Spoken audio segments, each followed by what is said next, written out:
spending a moderate amount of time on Fallout 76, I was hooked on the post-apocalyptic world of West Virginia.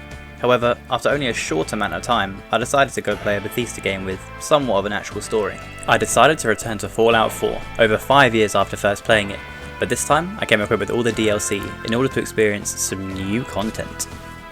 Fallout 4 is set in an open world post-apocalyptic environment in Boston and the surrounding regions known as the Commonwealth. The story takes place 10 years after the events of Fallout 3 and 210 years after the nuclear war. Reports of nuclear detonations in New York and Pennsylvania. When I played this game back for the first time in 2015, I never fully finished it, so this time I'm back and I'm ready to take over the Commonwealth. I intend on completing the game in its entirety. This means I have to finish all the best noticeable side quests, get every possible game ending, finish every single DLC, get all the trophies, and finally do unspeakable things with a synth.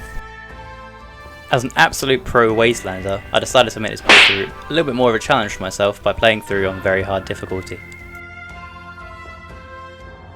This is where our story begins.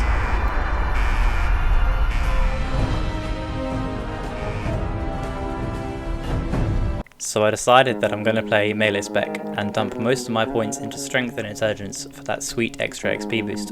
But little did I know at the time that I was actually excluding myself from using one of the best XP boost perks in the game, appropriately named Idiot Savant. I quickly customise the character, and our journey begins.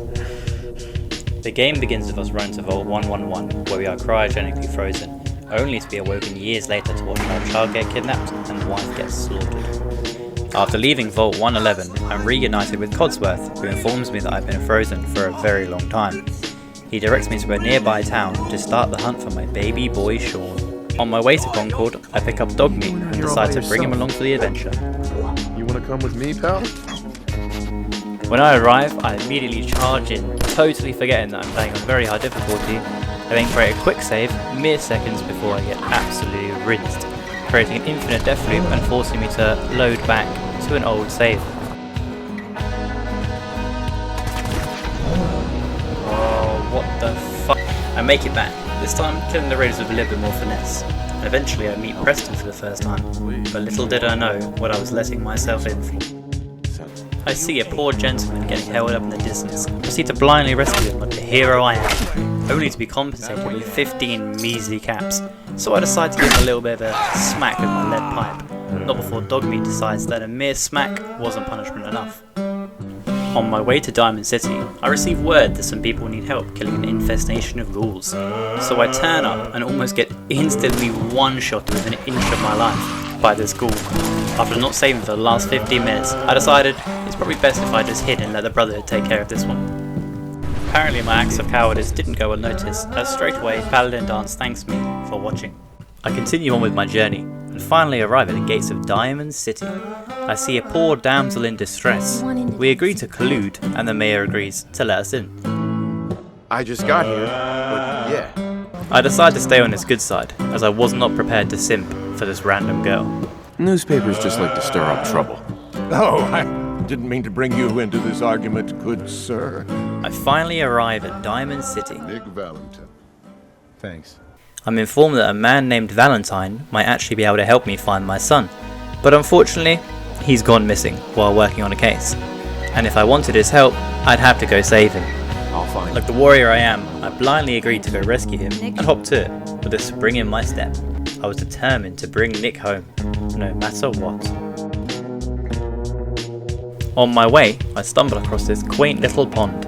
I go to take a shortcut to the station, and it was not long before I realised that this is no place for a level 6, and my lead pipe is just not going to cut it, and I proceed to get immediately nuggeted. I arrive at Park Street Station, only dying a handful of times. How I survived here, I do not know. While trying to loot this body for precious bullets, the game somehow let me sleep while being shot at, but I'm not going to pass up that opportunity.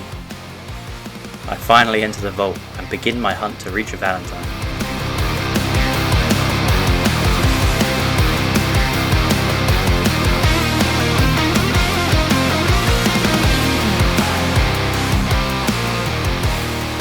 I finally reach Nick and we make our way out of the vault together. This is where things get a little bit sticky. Once we step through this door, get ready for anything. Yeah, no shit. We exit the vault and we are immediately held up by Skinny Malone and his crew. Without any hesitation, I run for Skinny and try and take his head clean off. After only doing 1 damage, I realise I was fucked. Next attempt, I decide to make a break for it and run, and I realise Valentine is not following. After doing a short U-turn to pick him back up, I get immediately wiped. So I decide the best course of action is just to play the game how it's intended to be played, and exhaust the dialogue options. But nope, not before failing the persuasion attempt and getting absolutely rinsed again. This is all just a misunderstanding, Skinny. You know that. Once more. You let us walk, we won't come back. Like hell you won't! Nope. That didn't work either. I try minigunning, I try hiding, I try minigunning again. Nothing seems to work. So I decided to run for my fucking life and just pray that Valentine followed. Yes! Hey, Valentine. No, fuck!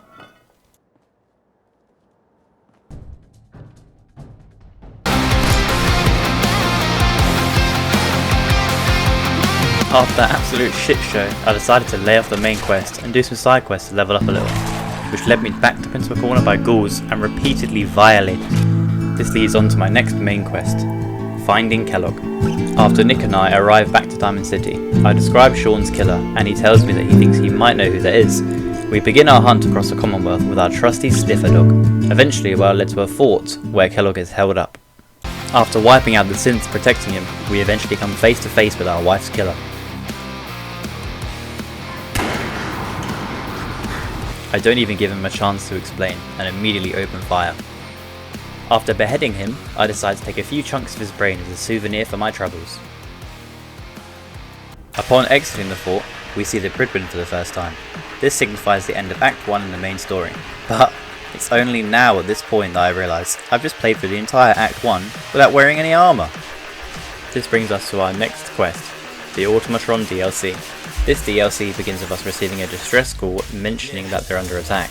This was the first add-on for Fallout 4.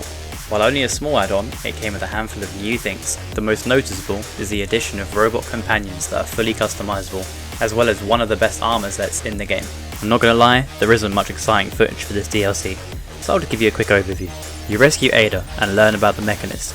You then agree to take Ada along with you and hunt for the device to help you find the Mechanist. You kill a quantum robo-brain and take the Mechanist device from it. Ada then asks you to install it in her. She then uses that device to pick up the signal for a radar beacon. Next, we end up at a fort where we fight our way through rust levels to get to Jezebel. After passing a quick speech check, we agree to take the brain and build it a body. Are you trying to get up?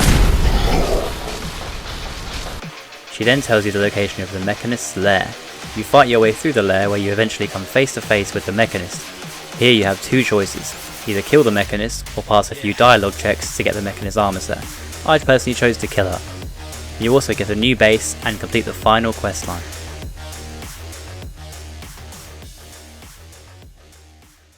Now, with the armor in hand and Ada by my side, I began to enhance her to turn her into a fucking powerhouse and reclaim the Commonwealth.